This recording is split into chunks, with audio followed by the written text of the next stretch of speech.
Welcome to Draupadi's kitchen. चलिए आज को स्मार्ट कुकिंग करते हैं। फ्रेंड्स, आज मैं आप लोगों के लिए लाई हूँ एक बहुत ही सिंपल रेसिपी लेकिन बहुत टेस्टी है। स्पेशली अगर आप कुछ खाने का मन नहीं कर रहा हो या जल्दी से कुछ बनाना हो तो ये रेसिपी आप कभी भी ट्राई कर सकते हैं। अपने जिमीकंद या सूरन से तो आप लोग परिचित है और बहुत लोग उसके सब्जी भी बना के खाते होंगे। इसी जिमीकंद को बंगाली में बोला जाता है ओल। मैं आप लोगों के साथ शेयर करने वाली हूँ बंगाली रेसिपी ओल भाते या ओल भरता। ओल भाते या ओल भरता चावल के साथ परोसा जाता है और ज्यादातर इसे खाने की शुरुआत में खाया जाता है। तो चलिए शुरू करते हैं रेसिपी। इसके लिए मैंने ले लिया है 200 ग्राम ओल या जिमीकंद। जिमीकंद को आप देख सकते हो मैंने साफ कर लिया है, इसके छिलके को, और ऐसे पतला पतला लंबा लंबा काट लिया है। अब इसको नरम होने तक पकाना है। तो मैं कुकर में डाल रही हूँ और बस एक विसिल दूंगी क्योंकि मैंने जो जिमीकंद खरीदा है बहुत अच्छे क्वालिटी का है। अगर जिमीकंद अच्छे क्वालिटी का ना हो तो 2 से 3 विसिल भी लग सकता है, डिपेंड करता है जिमीकंद की क्वालिटी के ऊपर। क्योंकि ये अच्छे क्वालिटी का जिमीकंद है इसीलिए मैंने एक विसिल लगा के ज्यादातर इंतजार नहीं किया। मैंने विसिल को निकाल दिया हवा को और फिर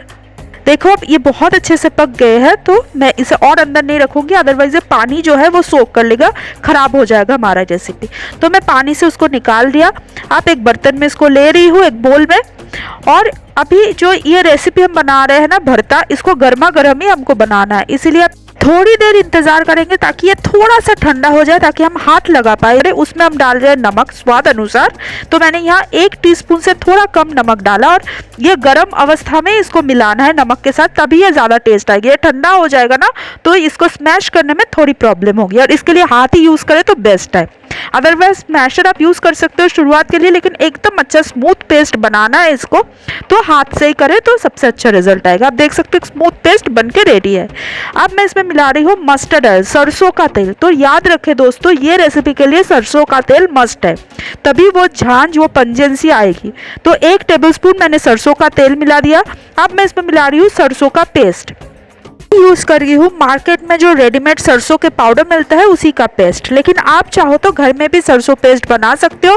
इसके लिए आपको चाहिए 50 ग्राम पीली सरसों और 50 ग्राम काली सरसों एक साथ मिला के उसको भिगो के रखें। फिर उसका महीन पेस्ट बनता है, एकदम स्मूथ पेस्ट बनाए। उसमें से 1 टेबलस्पून सरसों का पेस्ट इसमें यूज़ करें, उससे ज़्यादा नहीं। और मिलाए हरी मिर्च बारीकी से काटा हुआ, तो हरी मिर्च को स्मैश करके भी इसमें मिला सकते हो। अब मिला रही हूँ नींबू का रस। एक बड़ा सा नींबू का हाफ नींबू लिया है, आप जैसे देख सकते हो उसका पूरा रस मैं निचोड़ के डाल रही हूँ।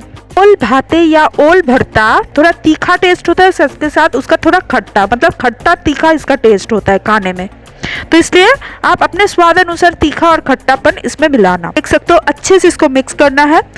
तीखा कितना खाना है आपको वो आपके ऊपर निर्भर करता है, खट्टा भी आप कितना खा सकते हो उसके ऊपर ही आप इसको ऐड करो। मैंने बेसिक टेस्ट बता दिया, तीखा और खट्टा होता है क्योंकि ये सरसों का पेस्ट जाता है इसमें, इसलिए बहुत पंजेंट होता है सरसों के तेल के लिए भी। तो अब रेडी है हमारा ओल भाते या ओल भरता।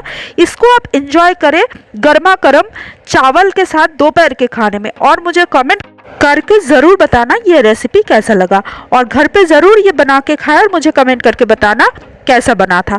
और मिलता है एक नए वीडियो के साथ, तब तक के लिए गुड बाय।